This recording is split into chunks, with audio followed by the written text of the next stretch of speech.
Hey guys, welcome back to Let's Talk About It with Courtney. I'm your host, Courtney Carroll. If this is your first time, I am a licensed therapist in North Carolina and Washington State. Currently in Washington right now, that's where I live. I know I am wearing this South Carolina shirt. I love South Carolina. Huge fan. Have you been to Charleston? I'm also a big fan of Myrtle Beach. All the things. I love me some South Carolina. So I will always represent, and then plus it's like cozy. It has like that fuzzy good stuff inside of it. But anyway, welcome back. If you haven't been here before, thank you for joining. This is your first one, your first podcast. So Let's Talk About with Courtney. I'm excited you're here. So long story short, if this is your first episode, and for those of you who heard it before, I'm sorry. I don't really go in with a plan. I know that sounds a little crazy. What I do before is I ground myself. I do some meditation work. If you don't know what meditation is, Google it. It could help. Basically, I quiet my mind. I calm my nervous system down. It's almost like prayer if you're religious or have any affiliation with a higher power that you pray to. And I kind of just ask for guidance. Like, what should I talk about today? And that kind of goes into what I would do in a therapy/coaching session if you work with me. A lot of people are confused that I don't have a plan because a lot of modalities or theories have like a consistent plan.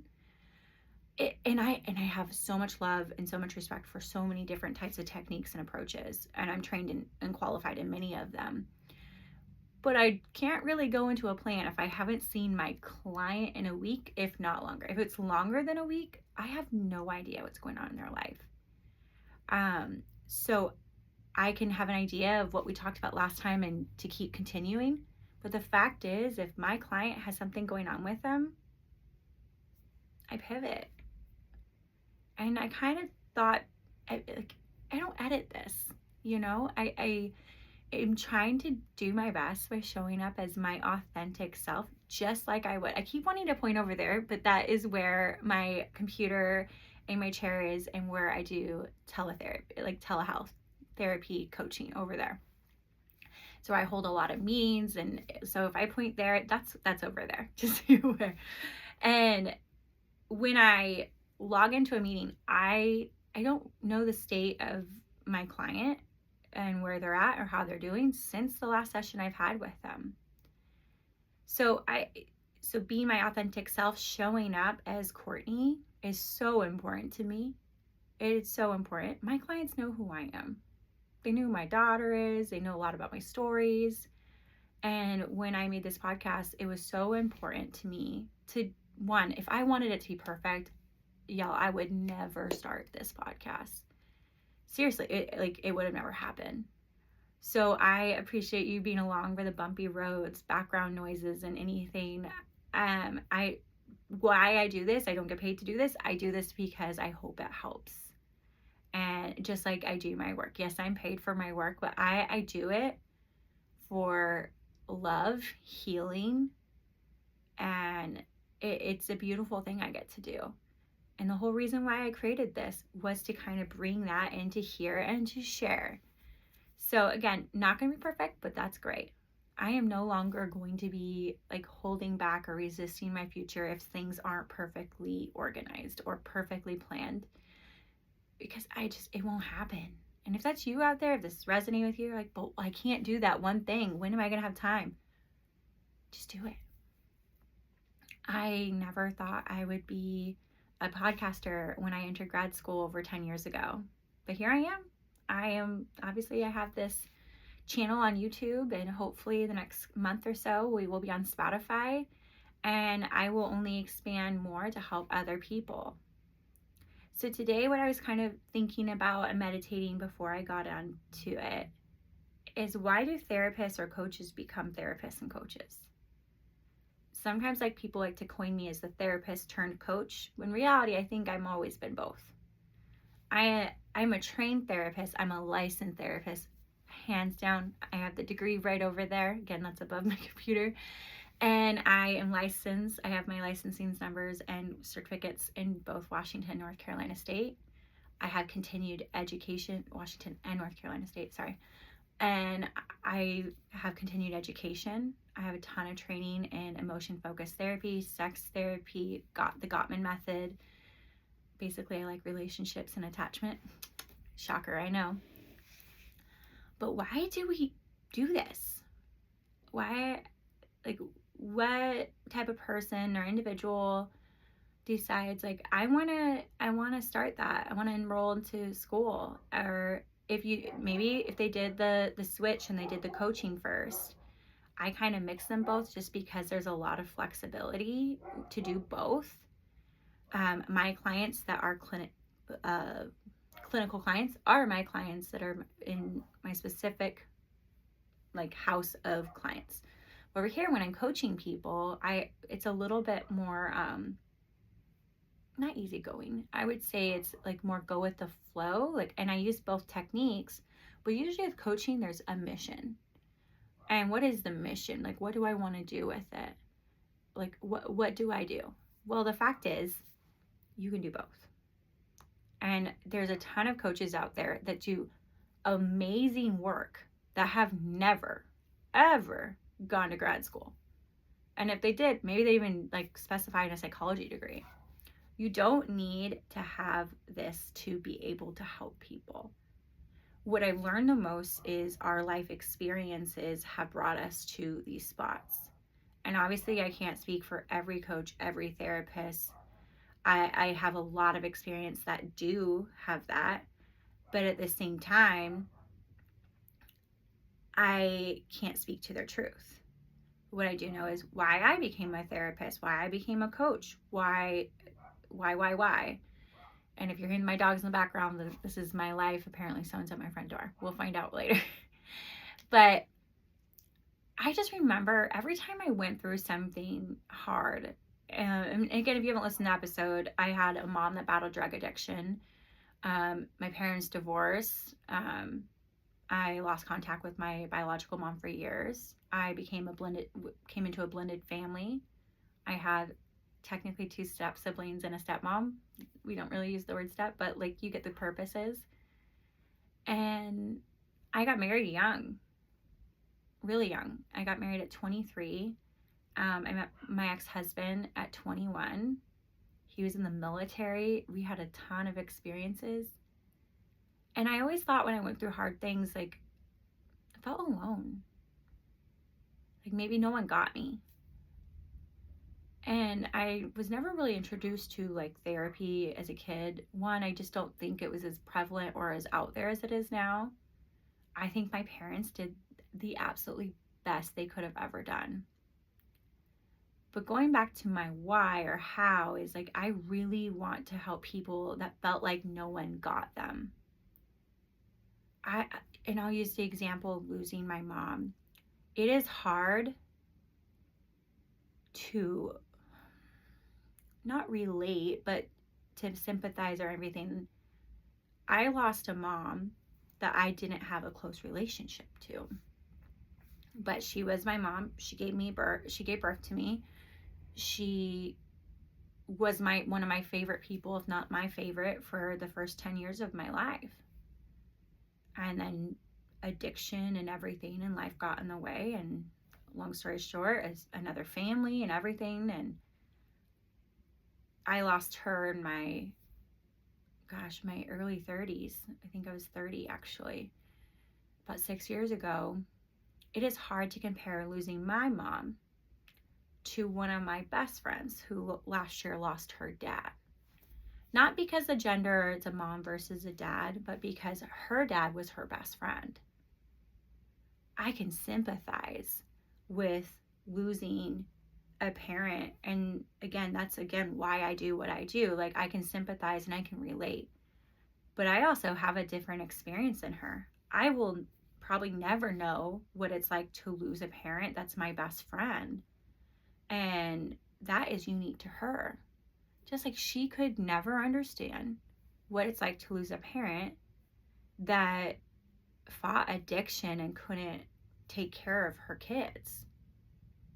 She couldn't relate to it. And I can't relate to her in the context, the outside parts, right? But what I love about our friendship is we can hold space for each other, hug each other, and either way, it sucks to lose a parent. And just like that experience, going through and losing a mom, not knowing like why, how I got that card in life, I guess, and utilizing it in my work. Working with grief, that was easy to blend the two. And gosh, and that's just one example. And time and time again, I'm thinking of my cohort, and the cohort is a master's program you kind of go through. We kind of all do it together. I like to call it group therapy. I think there's about 12-ish of us. And we did a 3-year master's degree in 2 years, but we spent every Tuesday and Thursday almost all year round, besides, I think, 2 breaks. And not like the good summer break, like 2 weeks off each time. I can't think of a single one of them that didn't want to heal something with them, within themselves. And I think that's a beautiful thing, because I think life tends to either repeat patterns or change patterns. For example, I had brothers that fought addiction. They're in recovery, if not completely not in that scene anymore. And that was a repetitive pattern from our biological mom. And I am not any better. I did it differently. I told myself, I'm going to help people, because clearly my mom couldn't help herself, you know? It makes me emotional, like just even thinking about that. Like, it was such a young decision, being like, I really want to work with people and I want to use my experiences to help them. And I truly think that's why people either specialize or go into coaching or therapy. Not for themselves, not for the fame of it. You don't really start with making a ton of money, and most of us are in debt from school because of it.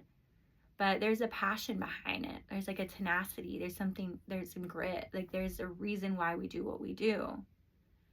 And I think when I think of coaching, I think of, not only does it broaden and take a lot of red tape out and no insurance companies and stuff like that, which is nice, but also, it's similar work. The best coaches I've ever listened to are survivors, if not, I think maybe survivor. They have transformed. I like that word better. They have transformed out like a phoenix rising from the ashes, right? And then they tell their story. They don't hide their story. I can't imagine anyone that's relatable on top of my head, or any of the podcasts I listen to, that doesn't dig deep, share their story, and show you why they got above. Mine included. And by the way, not above anyone, but literally like rising above it. And like, what are we going to do with that dust? What are we going to do with that fire? We just came out of it. Let's help people. I think about the amazing divorce coaches out there. I believe I could definitely do that. I went through divorce. I never knew how to go through divorce until I went through divorce. And who did I Google? Who did I search for? Help, research, confidently divorced, or I think that's in Raleigh. Great Instagram account. And I went to go find information out there because I haven't gone through it. I went to grad school. I didn't go to grad school with a focus in divorce, especially when your major is marriage and family therapy. But the fact is, I'm invested now. I've gone through divorce, and I am not the same person that was prior to that divorce. I am not that guy's wife. I am Courtney Carroll. And I do feel like I survived divorce sometimes.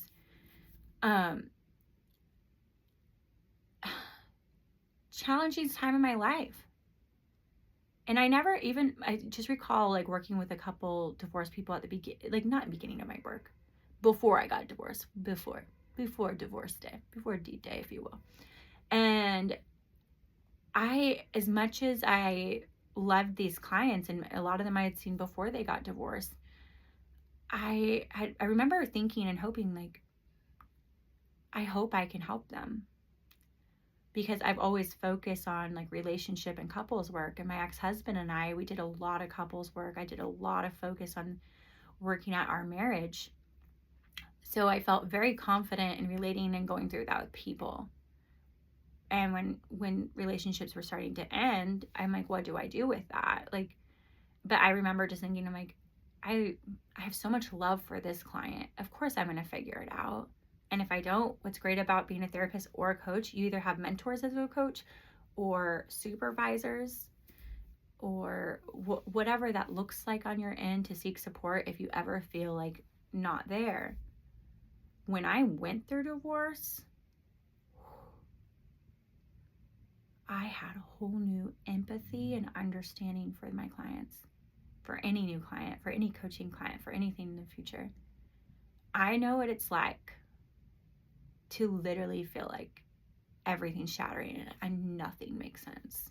Like, it's still tears in my eyes when I talk about it. And I remember, if anything through that really hard time, was telling myself, this will make me a better therapist. I will use this, as hard as it is, to help people, to help clients.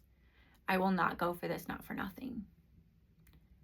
And because I developed a skill set and I had a private practice and it was doing well, like, I knew it would, not that it would work, but I knew that, any of my experiences, I've been able to better relate, connect, and help support clients in it. And I think that's why people become coaches and therapists. It's not to rescue you, but to show you that you can.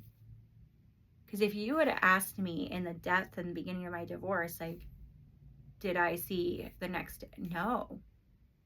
I was terrified to even tell I was seeing a ton of couples. I specialize in couples therapy. I'm like, are they gonna fire me because I'm going through divorce? That's gonna be terrifying. It sounds so silly to say now. Of course they didn't fire. I don't think, if anything, especially since my marriage ended with my ex-husband with a ton of infidelity and a lot of lying, like, they had so much love and empathy for me. It was not the first time, but like the first, like, real, like, turning point. I mean, like, this is a relationship. This is a relationship. This isn't, I'm not a superior. I'm not the expert. I am the support. I like to think I'm in the trenches with my clients. And if it's a couple, we're all in the trenches. They're in different places. And I act as a waymark, hence why my practice is called Waymark Counseling, navigator, or whatever you want to call it, to work their way towards each other. Sometimes I've called it, I'm bilingual and I'm their translator, and they're both speaking different languages. But my clients supported me in that. It was, I think, the most revelational time where I realized this is a relationship. This isn't a one-sided thing. And I knew that in some way. And I think that's kind of what got coaching going too, is like, oh my gosh, I could help so much more people. And like, it's relationship work. I don't just specialize in couples work to help people together, but I like connection, how to have a positive connection with another being, feeling seen and heard. Gosh, it lit my heart on fire. And I think when that changed for me, like, made me fall in love with my job more. I can think of a ton of my associates and friends that do the work I do, including as therapists in North Carolina, Washington, and coaches too. We didn't like just throw ourselves into it. I think we were kind of made for it. That instead of every hardship I go through, and just like, and trust me, I feel like sometimes, especially this last year, how many more hits, and then I get out of it and I'm like, oh my God, I'm not alone. I can help people with this now. I know that sounds kind of crazy.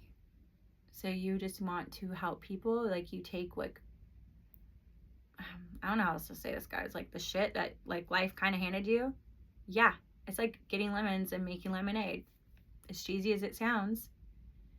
And the fact is, again, you're not alone. And when someone has gone through it, decided, hey, I'm going to do something with it, let's go. And then there's a client out there thinking no one can understand them. I've been that client. Like, no one can understand me. And even my current therapist right now, I've had a ton of great therapists. I'm two specifically stand in my head before her. I've never felt so seen before. She's been through divorce. She has gone through rebuilding her business and her life. And if I didn't know that about her, I don't think I would be as committed. I don't know how else to say that. Like, do you see that I've even paused there? I'm like, I don't even know if I would be as committed or like believe her. Like, how do you know what divorce is like? How do you know what it's like to co-parent with someone that doesn't want to co-parent with you? Like, how do you get through heartbreak if you don't know it? And what I can see in her and speak to what I know of her is she uses that shit and it works. Like, life will always throw things at you. And sometimes it feels like it's on top of each other. I know people say it's in threes. Sometimes I feel like it's in sixes, sevens, eights, nines, 10. And like, what now? And that used to kind of get me in that negative headspace. And I still sometimes go there. I'm not perfect by any means. But instead now I try to like reframe, cognitive reframe. Like, what's this about? What am I learning? Kind of sucks that I have to learn it, but that's cool. And how am I going to use it? Again, what are you connecting with? What made you listen to this podcast? Maybe I looked friendly. Maybe you liked, like, why do therapists become coaches and therapists? Like, that's a pretty good, by the way, I think that's what I'm going to call it. I haven't thought about the title yet. It's to help people. It's to use our personal experience, our training. And by the way, in grad school, goodness gracious, you're not really told to do that. It's called self-disclosure, and it's usually a big no-no. Or if you do self-disclosure, make sure it's at the highest interest and best for the client. Don't use your story to take over the session, which I do believe in 100%. I hope I don't ever do that. But the fact is, self-disclosure, sharing your stuff as a therapist coach, I'm going to use both, with a client is relatable. I don't share clients that are in the midst of divorce about my divorce to be like, woe is me. I use it to either coach them, get them through it, give them some advice, maybe whether that's legal or whatever, ask them a few questions, or I sit in their misery, sadness, I cry with them, because not everyone gets it, especially when your best friend is married and happily, and it's just, we're all busy too. And if I didn't share my experiences with my clients and relate to them, I'll be honest, I don't know how successful I would have been over these last few years, especially being on my own in my private practice. But the fact is, if I'm interviewing, yes, I interview clients. I have a 15-minute consult and I make sure we're a good fit. And honestly, the interview's both ways. They got to make sure I'm a good fit for them too. Is, can I connect with them? And that's essential if you're going to do this type of work, whether you're a coach or a therapist, or maybe you're the client seeking out someone to help you. Try to find a relatable person. If you're going with the exact opposite, like let's say they focus and ADHD. You don't have ADHD. You actually struggle with sexual dysfunction. They don't have any sex therapy training. Probably not the best person to book, if you were to ask me. Just saying, professional to a client. Or, professional. So look for someone that you identify with. I have to have people make sense. Like, not make sense, but want to get there.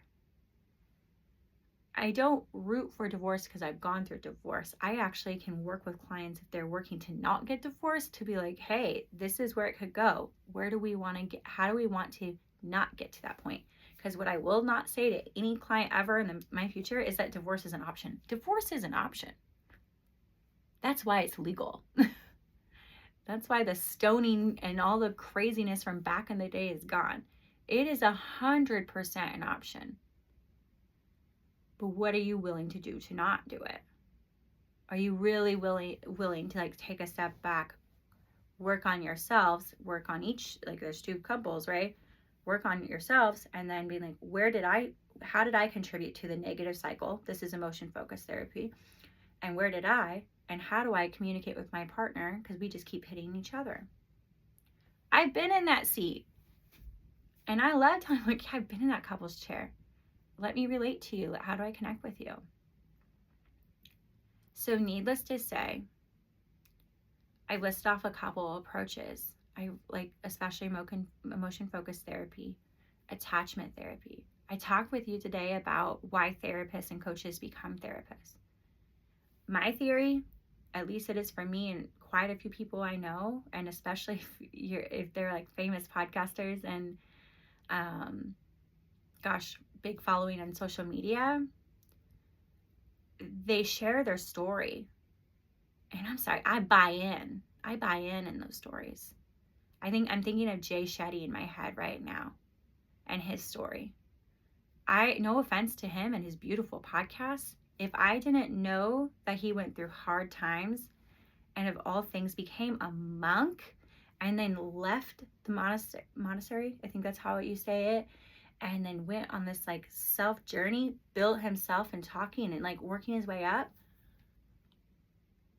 I wouldn't be listening to his podcast. I connected with him in the beginning of his story. The rise, the ashes. I kind of fell in love with the mess of him before I ever bought a ticket to his On Purpose tour last year in Seattle with my sister-in-law, Christina. I identify with the mess where you came from. And then I look up to him wow, he got out of that and he created something, found love, and truly has given his experience purpose. And I just think that's what we do. And truly, I bet this happens to so many other fields of work than me. So many times I've heard doctors becoming doctors because they either fought childhood illnesses, lost a parent, and wanted to become the doctor that they didn't have, or their parent didn't have, or their loved one didn't. I literally have seen social workers come into the scene because they were in foster care and now they want to make a difference of it because they know the experiences. I don't know what field you're interested in. I hope this is relatable to all of them. I don't think we just get up to work and should die. I can't believe in that.